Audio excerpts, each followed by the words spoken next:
সুস্থ সংস্কৃতির পথে আলোর দিশা। শিলিগুড়িতে মনোজ্ঞ সাংস্কৃতিক অনুষ্ঠান। গত 22শে জুন রবিবার শিলিগুড়ি দেশবন্ধু পাড়া নৃত্য মঞ্জিলের প্রাঙ্গণে অনুষ্ঠিত হয়ে গেল এক মনোজ্ঞ সাংস্কৃতিক অনুষ্ঠান। আমরা অপরাজিতা এবং নৃত্য মঞ্জিলের যৌথ উদ্যোগে আয়োজিত এই অনুষ্ঠানটির মূল উদ্দেশ্য ছিল সুস্থ সাংস্কৃতিক চর্চার মধ্য দিয়ে নতুন প্রজন্মকে আলোকিত পথে এগিয়ে নিয়ে যাওয়া। প্রায় 2 ঘণ্টাব্যাপী এই অনুষ্ঠান কৃষ্টিকল্প মঞ্চে পরিবেশিত হয়। নৃত্য, সঙ্গীত, আবৃত্তি, নাট্য পরিবেশনার সমন্বয়ে সাজানো এই সন্ধ্যার সূচনা হয় উদ্বোধনী নৃত্য দিয়ে। সেখানে অংশ নেন নিমিষা বর্মন ও সুদৃত্তা সেইতার। অনুষ্ঠানের উল্লেখযোগ্য পর্বগুলো ছিল সঙ্গীত পরিবেশনা, আলবেলা গোষ্ঠীর শিল্পীরা পরিবেশন করেন সঙ্গীত, মৈত্রী ব্যানার্জি ও মৌসুমী মজুমদারের পরিচালনায়।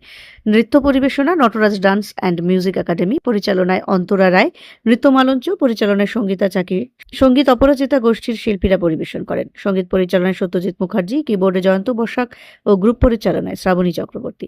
সমবেত আবৃত্তি সোনার তরী শিল্পীদের পরিবেশনায় ও পরিচালনায় স্বাগতা পাল। নাট্য পরিবেশনা দিনের শেষে একটি নাটকের মাধ্যমে তুলে ধরা হয় সমাজ সংলগ্ন বার্তা। অনুষ্ঠানের সঞ্চালনায় ছিলেন সোমা চ্যাটার্জি। এই অনন্য উদ্যোগের পেছনে গুরুত্বপূর্ণ অবদান রয়েছে সংস্কৃতিপ্রেমী এক দম্পতির, দীপজ্যোতি চক্রবর্তী ও বিশিষ্ট নৃত্যশিল্পী শ্রাবণী চক্রবর্তী। নিজেদের বাড়ির নিচতলার জায়গা তারা ছেড়ে দিয়েছেন। শ্রাবণী চক্রবর্তী জানান, সুস্থ সংস্কৃতির পরিবেশ যত ছড়িয়ে পড়বে, সমাজ তত নির্মল ও মানবিক হবে। আজকের প্রজন্মকে গড়ে তুলতে অভিভাবকদের এগিয়ে আসা খুবই প্রয়োজন। পরবর্তী সাংস্কৃতিক অনুষ্ঠানের দিন ধার্য হয়েছে 20শে জুলাই।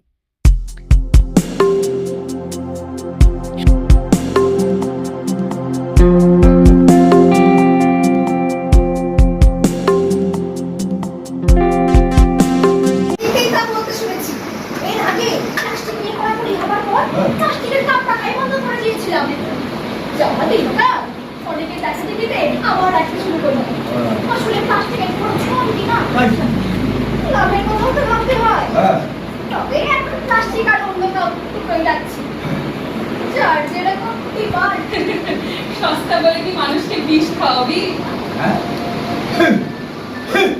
এত বছর ধরে খেয়ে আসলাম, কিচ্ছু হলো না। এখন এই বয়সে এসে এসব বুঝুন ভাজুন শুনতে আসলাম। চাটা আমাকে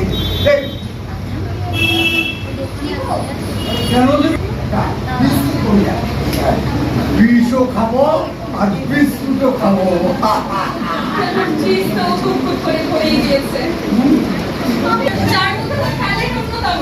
এই যে তুই গরম চা দিচ্ছিস, গরম চা বা গরম কোনো ধরনের সংস্পর্শে আসতে ক্ষতিকারক রাসায়নিক বিক্রিয়া ঘটে, যার ফলে চা থাকে না, বিষে পরিণত হয়, যেটা খেলে ক্যান্সারের সম্ভাবনা বেড়ে যায়। কি রে? চা খেলেও ক্যান্সার? আগে জানতাম চায়ের সঙ্গে মারি, এখন দেখছি রীতিমতো ঝক্কর। শুধু চা বেচলে বা খেলেই চলবে? চায়ের সঙ্গে চাই স্বাস্থ্য সম্পর্কে সচেতনতা। চায়ের সঙ্গে তা দিয়ে শরীরে পুরো চাকা লাগিয়ে দিচ্ছে। আজ প্লাস্টিক সারা বিশ্বে মানুষের শরীরে ঠিক এভাবেই চাকা দিচ্ছে। প্লাস্টিক ব্যবহার সারা পৃথিবীর কাছে জ্বলন্ত সমস্যা। মানুষের সাথে সাথে পরিবেশও ক্ষতিগ্রস্ত হচ্ছে। আচ্ছা, এটা কি জানিস শিলিগুড়ি শহরে প্লাস্টিক ব্যবহার পুরোপুরি নিষিদ্ধ? জানি, রাজ্য পলিউশন কন্ট্রোল বোর্ডের আইন আছে, গ্রিন ট্রাইব্যুনালের নির্দেশে।